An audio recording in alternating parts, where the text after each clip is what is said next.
আমাদের নেতা জনাব তারেক রহমান বলেছেন এই অন্তর্বর্তীকালীন সরকারকে রেখেই আমরা গণমানুষের ভোটের অধিকার প্রতিষ্ঠিত করতে চাই।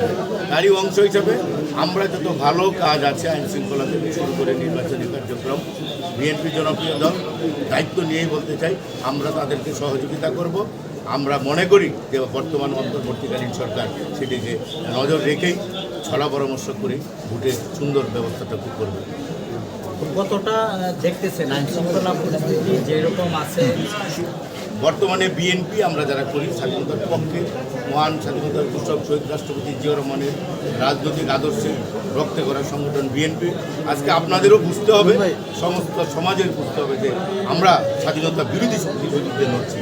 সুতরাং যারা পাকিস্তানের হয়ে স্বাধীনতা যুদ্ধে তাদের পক্ষে কাজ করেছে আমরা তাদের সাথে কলা কৌশল এবং রাজনৈতিকভাবেই আমরা তাদেরকে পরাজিত করতে চাই। আমরা মনে করি গণমানুষ বিএনপির দিকে তাকিয়ে আছে।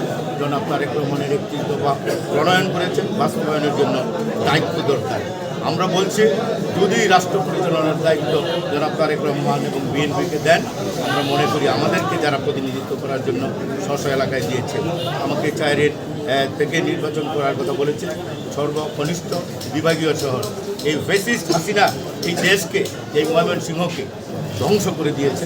আমরা মনে করি সর্বাগ্রে যে সমস্ত বিষয়গুলো আছে আমরা শিক্ষা, স্বাস্থ্য, রাস্তাঘাট এবং যুব সমাজের কর্মসংস্থানের ব্যবস্থা আমরা দায়িত্ব পেলে অবশ্যই সেগুলোর দিকে নজর দিয়ে আমরা এটা করতে চেষ্টা করবো ইনশাআল্লাহ।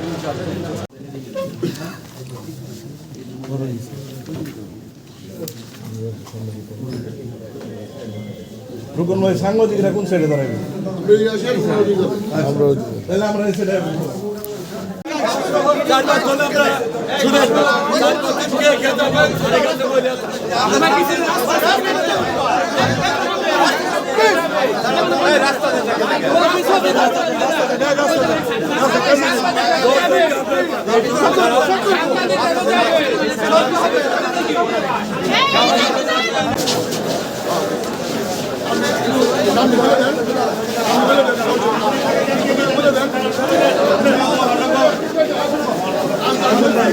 দুই প্রার্থী সিদ্ধান্ত করে দেন।